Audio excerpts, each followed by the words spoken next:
Welcome to the tutorial for Ladybird, which was originally a song created by Musication by Jan Vink for Boomwhackers.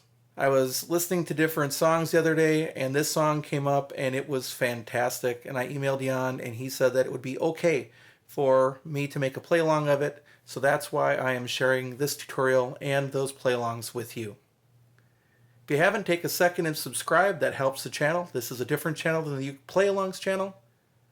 And let's take a look at the chords that you'll need, both on GCEA ukulele, soprano, concert, and tenor, and on DGBE baritone ukulele. On every video, I like to talk about the ukuleles I'm using. I'm using my Koloa Koa concert ukulele, and I'm using my mainland baritone ukulele, cedar and rosewood. For GCEA ukulele, soprano, concert, and tenor, you'll need 7 chords. Let's take a look at those 7 chords. The first one is the C chord. 3rd finger, 1st string, 3rd fret. C chord. The 2nd chord is the E7 chord. 1st finger will go on the 4th string, 1st fret. 2nd finger on the 3rd string, 2nd fret.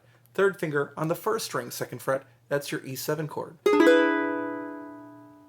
3rd chord you'll need is the A minor chord. 2nd finger reaches all the way over to the 4th string, 2nd fret, A minor chord. If you leave your finger right there, all you have to do is add 1 finger to make it the F chord, which is what happens in the song a lot. 1st finger will go on the 2nd string, 1st fret. If you have to build that from scratch, 1st finger goes on the 2nd string, 1st fret. 2nd finger goes on the 4th string, 2nd fret. The next chord is the D minor chord, which is very close to the A minor and F chord that we just looked at. The 1st finger will go on the 2nd string, 1st fret, 2nd finger on the 4th string, 2nd fret, and the 3rd finger on the 3rd string, 2nd fret. That is the D minor chord. The next chord you'll need is the E minor chord. The 1st finger will go on the 1st string, 2nd fret, 2nd finger on the 2nd string, 3rd fret, and the 3rd finger on the 3rd string, 4th fret. That's the E minor chord. And the last chord you need is the C7 chord. Only happens once in the song. 1st finger, 1st fret, 1st string. Let's take a look at the 7 chords you need on DGBE baritone ukulele. 1st chord is the C chord. 1st finger goes on the 2nd string, 1st fret. 2nd finger goes on the 4th string, 2nd fret. That's the C chord. The 2nd chord is the E7 chord. 1st finger is going to go on the 3rd string, 1st fret. The next chord is the A minor chord. Your 1st finger is going to go on string 2, fret 1. 2nd finger is going to go on string 4, fret 2. And the 3rd finger is going to go on string 3, fret 2. The next chord is undoubtedly the hardest beginning chord for baritone ukulele players. Also guitar players, side note, because so many songs are written in the key of C and request the F chord. So here's what the F chord is. 1st finger is going to bar strings 1 and 2 right at the 1st fret, and you try to get as close as you can to the fret so that you don't have to press down too hard. 2nd finger is going to reach across to the 3rd string, 2nd fret. 3rd finger to the 4th string, 3rd fret. That's the F chord. The next chord you'll need is the D minor chord. 1st finger will go on the 1st fret, 1st string. 2nd finger will go to the 3rd string, 2nd fret. And the 3rd finger will go to the 2nd string, 3rd fret. That's the D minor chord. The next chord you're going to need is the E minor chord. 2nd finger will reach all the way across to the 4th string, 2nd fret. The last chord you'll need is the C7 chord, which you'll only see once in the song, and it occurs after a C chord. So let's build a C chord first again. 1st finger goes on the 2nd string, 1st fret. 2nd finger goes on the 4th string, 2nd fret. Now to make it the C7 chord, what we're going to do is put the 3rd string on the 3rd string, 3rd fret, and then the 4th finger, the pinky, on the 1st string, 3rd fret, and that will make it a C7 chord. One of the things I love about this song is that while it's a simple song originally written for boomwhackers in the pentatonic scale, at the same time, the strumming pattern for ukulele is a little bit tricky.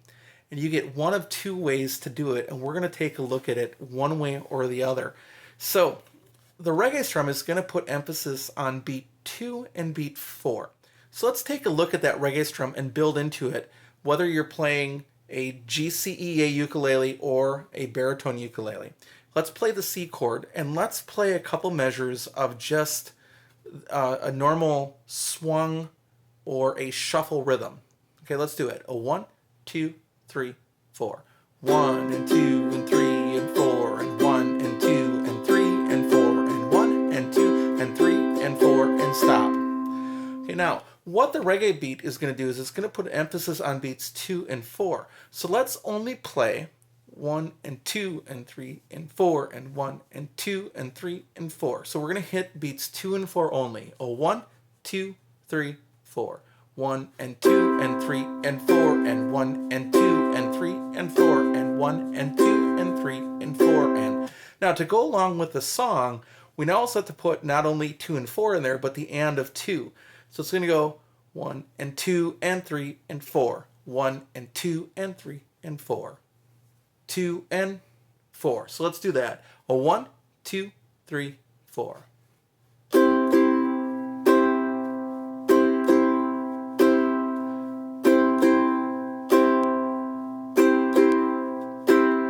And you can hear it. It's down, up, down. Now, here's where the reggae strum really gets interesting, is that it stops. And you have one of two choices to stop the chord. You can stop it with your hand by actually touching the strings. So we'll try that. Let's do it slow.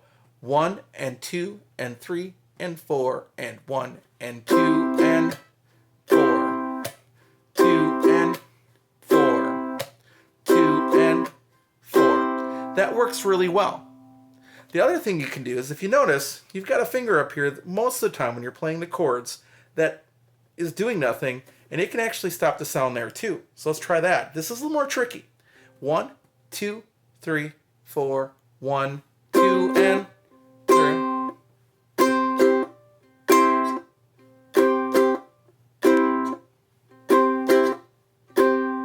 So you can mute that with that. And yes, you can do that with every one of the other chords. 1,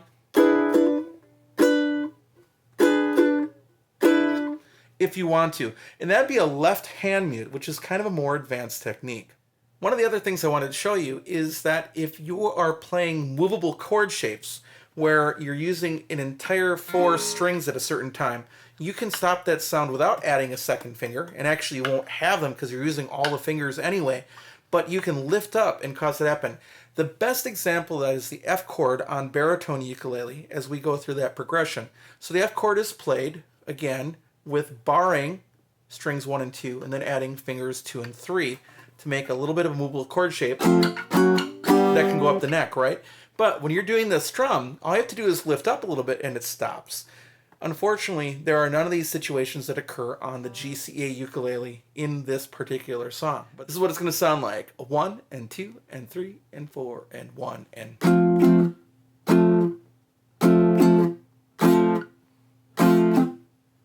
So it's just an issue of squeeze and release and letting there be a little bit of the buzz there after you let it go. Works out really nice. That should be all you need to know to be successful on Ladybird. Special thanks to Musication for letting me use the song, and I hope you enjoy it as much as I do. Keep working on that reggae strum with either right hand palm muting or left hand muting with your other finger. Thanks for watching. Again, if you haven't, please subscribe. And as always, remember, ukulele, it's all about you.